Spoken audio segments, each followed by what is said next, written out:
আসসালামু আলাইকুম, আশা করি তোমরা সবাই অনেক ভালো আছো। আমরা আলোচনা করতেছিলাম এনকোডারের ক্ষেত্রে ইতিমধ্যে আমরা দুটা ক্লাস করেছি।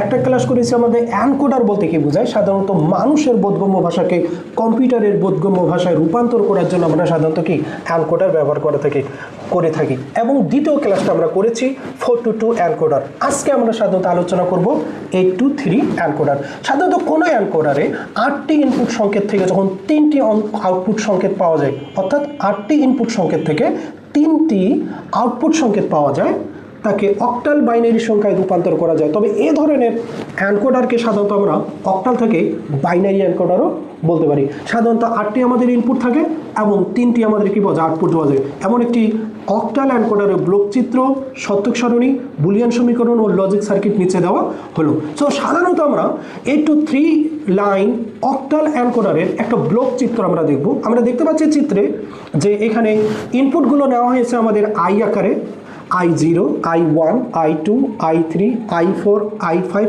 I6, I7। এটা হলো আমাদের একটা এনকোডার, যার আউটপুট হচ্ছে আমাদের তিনটা, একটা হলো এ, একটা বি, একটা সি। আমরা এরপর আলোচনা করব 823 এনকোডারের সত্যক সারণী। আমরা এনকোডারের ক্ষেত্রে সত্যক সারণীর ক্ষেত্রে আমরা বলছিলাম যে সাধারণত 2 পাওয়ার এনটি সংখ্যক ইনপুট লাইনে এনটি সংখ্যক আউটপুট পাওয়া যায়। আমরা যদি 8টি সংখ্যক ইনপুট নেই, আউটপুট পাবো কাটা আমরা তিনটা।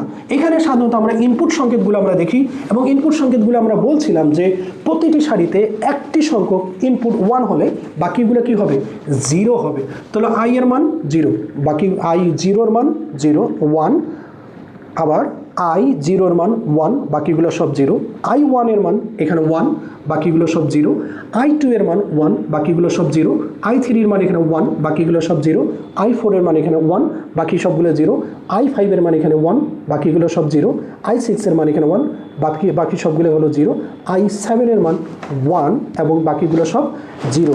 সো আমরা যদি এখানে দেখি যে প্রত্যেকটার ক্ষেত্রে এমনভাবে অঙ্কন করা হয়েছে যে প্রত্যেকটা, যেমন I0 এর প্রথমটা 1 হলে I1 এর দ্বিতীয়টা 1, I2 এর তৃতীয়টা 1, I3 এর চতুর্থটা 1, I4 এর পঞ্চমটা 1, I5 এর 6টা 1, I6 এর 7টা 1, I7 এর 8 নাম্বারটা 1 এবং বাকি সবগুলো কি হয়েছে, আমাদের 0 হয়েছে।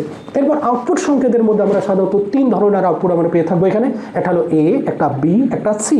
সাধারণত আমরা আউটপুট গ্রহণের ক্ষেত্রে এখানে বাইনারি সংখ্যার গঠনটাকে আমরা ব্যবহার করতে পারি।